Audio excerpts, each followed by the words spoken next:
Okay, guys, $10,000 stimulus checks. $10,000 per person. Is this even possible? Well, a politician who was also a presidential candidate proposed this idea on his Twitter page early Thursday morning. And here is that tweet. I love a lot of what is being considered in the $3.5 trillion social infrastructure bill. But cash relief should be a bigger part of the bill. $3.5 trillion is enough to give everyone in the country $10,000, which would solve a lot of problems. Now, I have to admit, guys, he does have a point. $10,000 would solve a lot of issues for people right now. But of course, that may only be temporarily. People behind on their rent payments or even their mortgage payments and other bills, people could actually catch up back up again on majority of their bills with receiving the $10,000. But would people actually use that money to get on time with their rent payments? Or would they just move to a new location and keep the money instead? Let me know what you guys think. But we look at how many people we currently have in America right now. The population is about 331 million people. And the current proposed stimulus package bill is about $3.5 trillion. Now, if we take that $3.5 trillion and divide it by 331 million people, we end up with a little bit over $10,000 per individual. Now, if this way was really to happen, obviously each child wouldn't get $10,000, right? Or would they?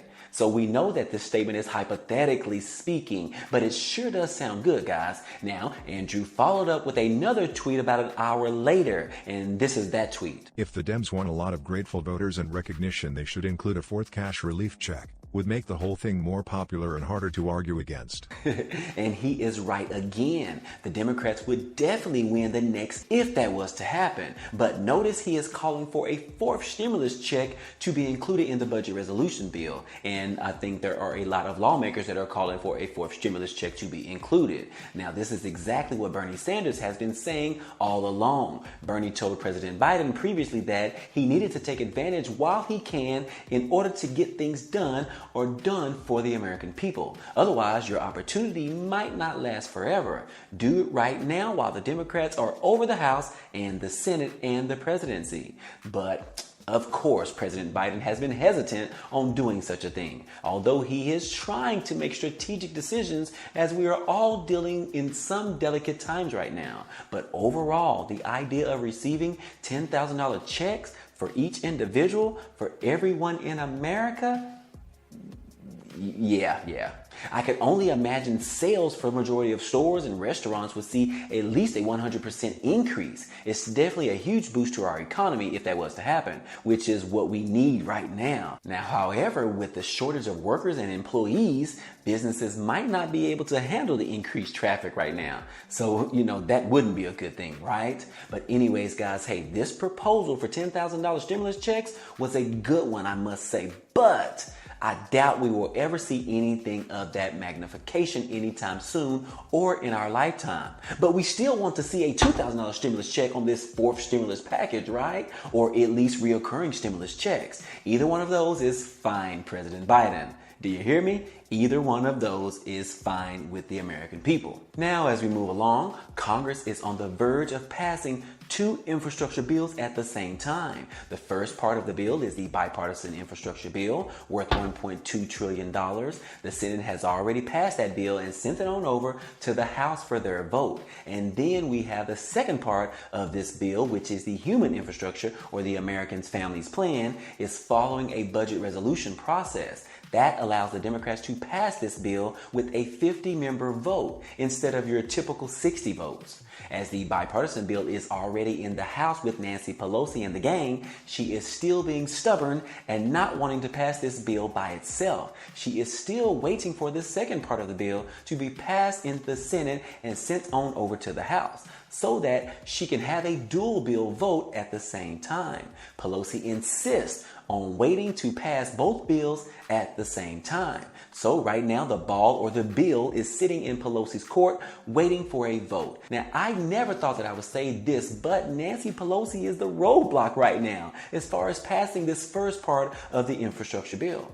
How long will she hold out and waiting for the budget resolution bill to be approved and sent to her? I know Chuck Schumer and Pelosi are hoping to pass the bill rather quickly in the Senate, but the time frame can can be undetermined. So far on Thursday morning, Pelosi was refusing to budge on the bipartisan bill. Pelosi has been saying this for weeks, and now that the bill is here, she is sticking with her strategy. And to my surprise, the progressives support her strategy as well. They want to use the bipartisan legislation as leverage to ensure that the reconciliation bill clears the Senate, which is why it makes perfect sense, right? Holding the bill up could potentially rush the Senate members to vote rather quickly and not hold up the progress. But on the flip side, there are about 8 to 10 centrist members that have privately stated that they are willing to vote against the budget resolution if Pelosi does not bring the bipartisan bill to the floor for a vote. Now, I sure hope this all doesn't backfire on the Democrats' face.